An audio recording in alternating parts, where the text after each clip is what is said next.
Hey guys, welcome back to another episode of Fresh Territory. This week we'll be talking all things nights out and safety. From how to get your frills and still have enough life left to make it back home and have all your personal belongings. So on today's episode we'll be discussing how to keep yourself safe in different situations, but also still enjoy yourself alongside some general advice that we're going to give you guys. Kirsty, one of our Fresh Territory team, went and spoke to a professional and who's going to offer us some advice that we could share with you guys from an outsider's perspective. So the first topic I want to get into, and I feel like it's one of the biggest parts of university life, is going on nights out. And especially for some of our listeners who will just be starting out in uni, this means freshers. So we all love a good night out, regardless if we have like a 9 a.m. the next day. They can be a bit grim, you know, like you want to go out and freshers, you want to see your mates, you want to make new friends, but you've got that 9 a.m. So pulling an all-nighter is a good thing, but also not. You need your bleak sleep, guys. But for me, I think particularly at the beginning of uni, it's such a great way to meet people, and you're like your flatmates, you get to know them better, and especially your course mates, that you meet these people in more of a professional academic environment, and you see them on night out, and they can be such completely different people, like you wouldn't believe. I feel like it's definitely important for people to like take part in freshers and things like that, especially at the beginning of the year, because you don't have so many kind of commitments when it comes to like modules and things like that at the very beginning. Yeah. So you can kind of get away with coming in like absolutely trashed on a 9 a.m. Because you don't have like any group tasks or anything yet. So I feel like everyone should go for it on freshers. Yeah, even if you're not a going out person, you're kind of thinking, oh, I'm a bit shy, you know, I don't want to put myself out there. If you go to freshers, guaranteed you'll make friends, you know, you'll have a good time. It'll be fun. Like, it's something you got to do for university. It's like a good start. It's a fresh start, you know. It's all good. Yeah, and especially in those kind of environments, like having you don't even have to, I'm not saying you have to drink, but it definitely loosens you up just being in those environments, being able to talk to people, especially if you're going out with the people you're going to be in a course with, you get to know them a lot better. Definitely. All around, just a great experience. I could not recommend going to freshers anymore. I would avoid going out on a Saturday night, though, when you're used to weekday prices. Yeah, there's pretty much a few events to choose from every night of the week for students, with cheaper entry before you go at like say 11:30. Do your research, definitely. Oh yeah. Have a look at different places. I know in Manchester we've got like loads of cool places. Yeah. If you get like, you know, you've got these dirt cheap drinks, like compared to what like you're usually paying, like, you know, doubles can be like £8-9 in cities if you're at university in a city. But if you go on the student night, looking at like £180 for a double, it's absolutely like really good price. And especially if you can get in before 11:30 when you're not paying anything really, it's, you know, it's dirt cheap, a good night out, as long as you've not got a 9 a.m. in the morning and you've got a deadline, you know, it's all good for a student night out. Oh yeah. Oh, sometimes you just got to stuff it and just go to that 9 a.m. anyway. Yeah, that is true. But another thing is, what I want to mention is the guest lists. A lot of clubs do guest lists. So if you go on their Facebook website and they put out a post sometimes about, you know, if you want guest list entry, you comment on the post how many people you're going to bring with you. And that means you can get them for free before a certain time. It's usually before 11:30. So that is always a good option to, because if you're really skint but you still want to have a good time. Yeah, that's definitely a good point, because that's something I only just realised until recently, actually. Yeah. I didn't even know of this before. Oh, and another great money-saving tip is pre-drinks. Pre-drinks. Pre-drink, guys. Pre-drink before you come to uni. Pre-drink, no. Kidding. Just pre-drinks, though, because you can get yourself to, like, a comfortable level. You can, like, you know... Or not a comfortable level if you really want to. Oh, yeah. Okay. You can go to, like, shops like Aldi and things like that, get your cheap gin and stuff like that. Oh, yeah, 100%. You can get, like, slightly tipsy with your friends, the student accommodation. You're in, like, a good upbeat mood, and then you go out, and then you only need to buy, like, 1 or 2 drinks to kind of maintain your buzz. I personally think one of the best moments of the night is pre-drinks, because, you know, you see everybody in your student accommodation, it's fab. You don't have to spend too much money on pre-drinks either. A bottle of vodka goes a long way. You can also, when you're in the club, you know, you only have to have a few top-up drinks, and you're thinking, oh, God, I'm getting a bit sober, I don't want to be sober anymore. There's so many good deals out there, which... you could have nothing much more coming to about £3 on student nights out. Something we need to discuss, though, also very important to stay vigilant on nights out. There can be some dangers. Yes, first of all, you've got to keep all your drinks in eyesight at all times, but don't put them down. Students being spiked is not uncommon, and this can result in further danger. You know, when you're holding your drinks, you want to keep your hand over the top so nobody can touch your drink. And a good piece of advice I've learned is that if people are buying you drinks, if a guy comes up to you or a girl comes up to you and is like, I want to buy you drinks, get shots, because shots can't be spiked, really. You cut your eye on them, down in one. That's actually a really good piece of advice. I hadn't thought of that either as well. Because, I guess you see them get laid and then they're poured and there you go. Yeah, just drink yeah. it. And especially if you're drunk, it makes you an easy target. I know it's a bit dark, but it does make people easy targets when you're drunk. We've all been there crying on the side of the road outside the takeaway. Yep. Probably another part we should get into as well. You got to stick together. Yes. Stick with your mates. Make sure you're not alone. Just make sure, especially in the club, I guess. Yeah, okay, you might be like all right, but especially do not be like walking home alone or things like that. Because forget about people in the club. There could be people outside who are just like looking to like nick your phone or something because you're an easy target. Yeah, and also another major part of the night out is getting back home in one piece. Since coming to uni, I won't use any taxi firms other than Uber. I'm sure you've used Uber. I'm sure plenty of people use Uber. Like, you can track your drivers, share. Like, you don't want to be getting into a taxi on the side of the road. You don't know like their rates. You don't know if it's safe or not. I'm sure you use Uber as well. Oh yeah, I do. Especially in the bigger city centres. Obviously, if you're at a university in a more remote location, there might not be Ubers available, but always stick to Uber if you can. Yeah, I mean, there's nothing more like sketchier than trying to like wave down a random taxi like in the middle of the night and you're drunk.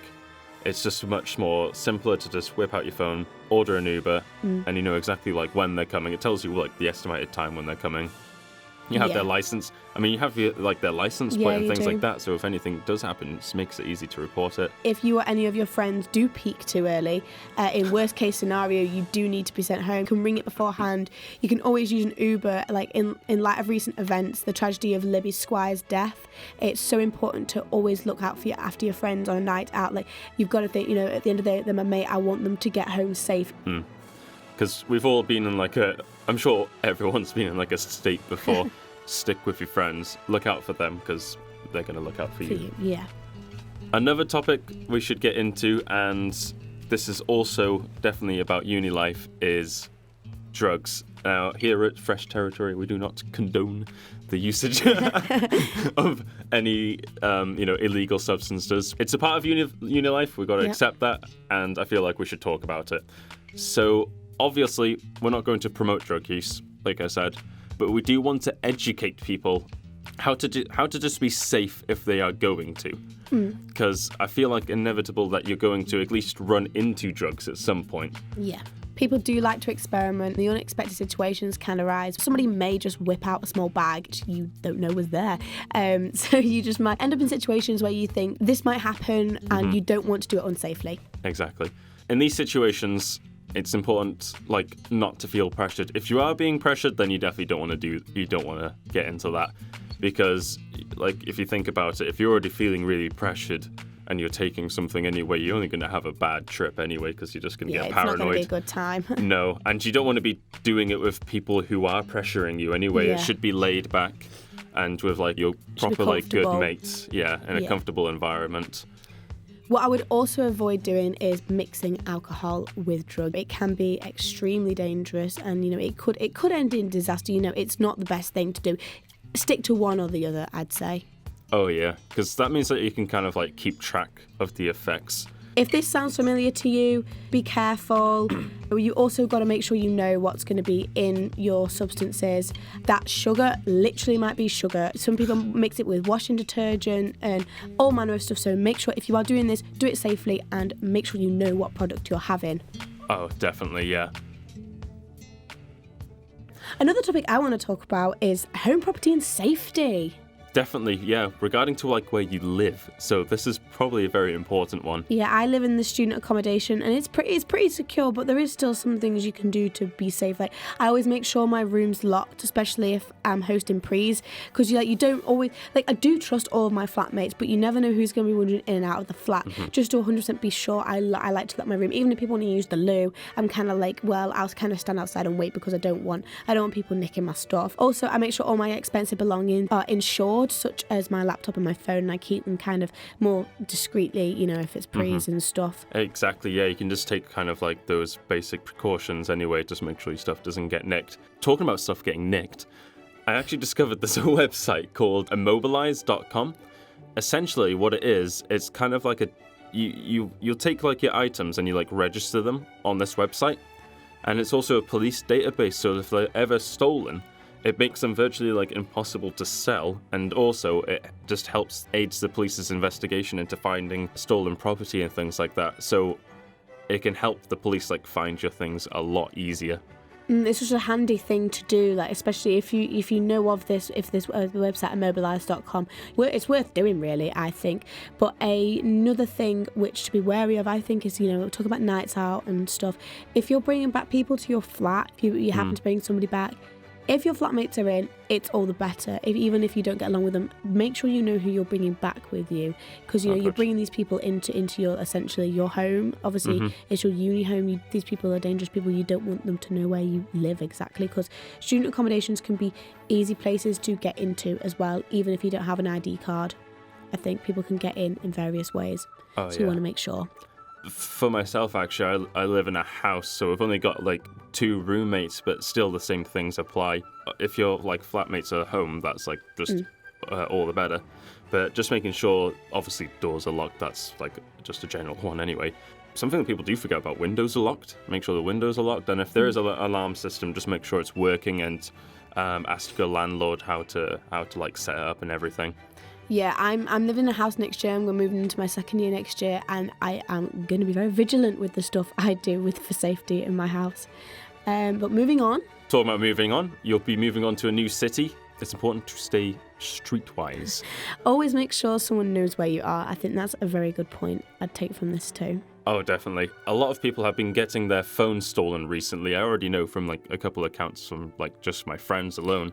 Same. So it's always best to keep them hidden, maybe in a bag or a zipped pocket. Just don't be walking on a street like a zombie staring at your phone in the middle of the night. Yeah, it is not great. Like, if it's dark and you're trying to get the bus, if you can avoid walking, if not, you're going to be wary of having your headphones in, and like possibly plan a route before you go to avoid any unsafe areas, particularly if you're alone. You also don't want to be, as Josh said before, you don't want to be having your phone out like looking at Google Maps, because you don't want to look lost. I think that's something, because people can target you easily and your phone's out, so your phone could be nicked straight out of the back. People come past on bikes and nick your phone straight out of your hand. I've had some of my friends have that done to them, and you've just really got to stay self-aware in society, I think.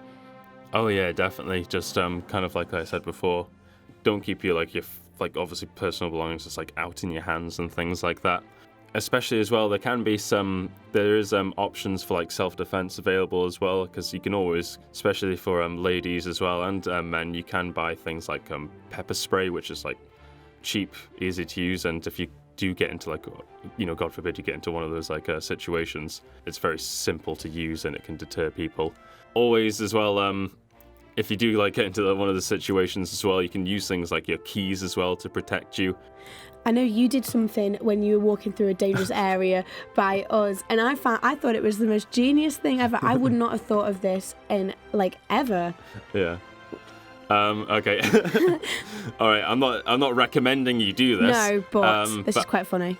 When I was walking through, so essentially I went to Strange Ways, where there was a gym I was going to. The massive prison. I wasn't going into Strange Ways. I haven't been in prison, just. But essentially, someone was going to give me a lift back, and then when I walked outside the gym, he was just gone.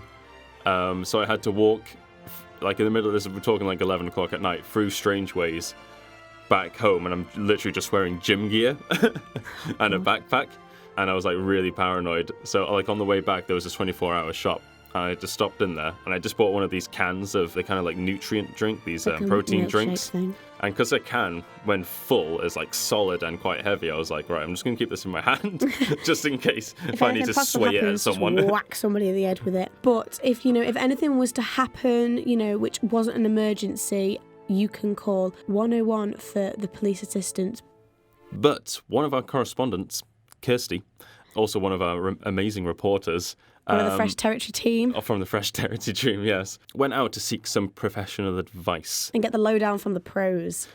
Here's the interview.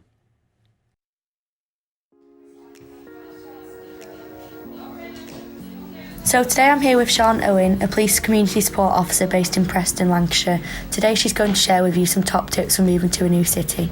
Hello, yes, I've been a PCSO for 2 years now, and I'd love to give some advice to your listeners. Firstly, how do you even go about researching a city? One of the quickest ways is the website Area Vibes. It analyses individual towns, giving them a livability rate out of 100, and it analyses the crime rate by entering a postcode. Or there's the Sex Offenders Public website. It's free and you can look up your own or any potential areas prior to moving and keep yourself safe. For most students, we know first year's all about student residency, which can feel like a bubble. But have you any advice for students moving out prior to second year, aka into the real world? Student houses can definitely be an easy target for burglaries. Did you know that 1 in 3 burglaries are caused by unlocked doors and windows? No, I can't believe how high that is. Being burgled is my worst fear. A tip I'd definitely give is to make it appear like you're in, even if you're not. Burglars know when students are away, like at festive periods. Perhaps invest in a light timer. How would that work then? Ideally, you'd set it so a living room lamp would be on from around 7 till 11 p.m. every night. That way it's much more effective than leaving it on all night. I'd also recommend getting your belongings, particularly expensive items like phones and laptops, registered and insured through immobilise.co.uk. In the case of a break-in, what should someone do? I'd definitely not touch anything, as it's now a crime scene, and then call the police.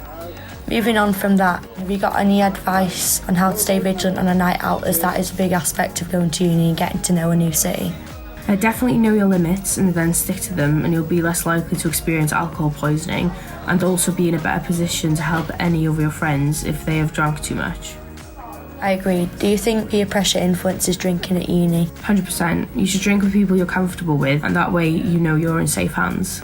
Talking about drinks, do you have any advice for when you're inside a club? Drinks being mixed or spiked with drugs could be extremely dangerous. The taste may not change, but you might feel sick. You should immediately let someone know. Is there any ways that you can prevent this happening? There are many different tester kits that you can buy, or an easier way is just to get into the habit of not leaving your drinks anytime, even when going to the toilet or onto the dance floor. How would you advise someone to deal with unwanted attention on a night out? Unfortunately, it does happen. Almost 1 in 3 young women and 10% of men have experienced inappropriate touching on a night out. If you wouldn't do it sober, then don't do it drunk. And if you're on the receiving end, immediately tell a friend or go to the bar and try and explain what is happening. Is there anywhere we can access some more information regarding this? Yes, you can check out the hashtag #GropeFreeNights campaign. Thank you so much for your time today. You've been amazing. Do you have any last words for our listeners? No, thank you. I hope I've been helpful. Stay safe, everyone, and most of all, enjoy university. We're back, and after that, I feel like we should now get into a confessions corner while we still have time. Sounds great. As we know how much you guys enjoyed it. This is this week's highlights, and if you did contribute, thanks for the laughs.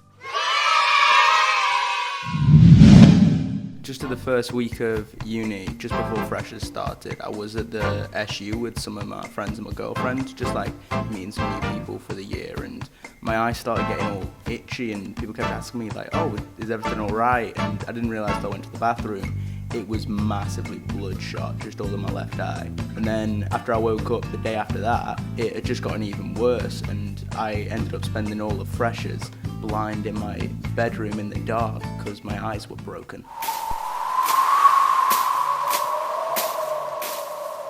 So once I came from night home and I was pretty drunk, and then I left my wallet in an Uber, and my drunken mind thought the only solution was to call as many Ubers as possible to Peel Park until the same Uber driver came back. It took like half an hour and cost me like easily 30-40 quid just to get my wallet back.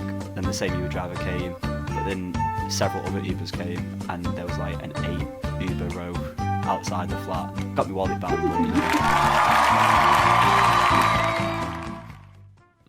Unfortunately, guys, it is that time. Thank you, everybody, for listening and taking part. Make sure you keep up to date with our socials. Yes, definitely. I know we've got great stuff going on with our Twitter at the moment, so definitely check that out. And you'll hear from us next week. We'll be here talking all things money and budget related. Ooh, lovely. Okay, see you. Okay, done.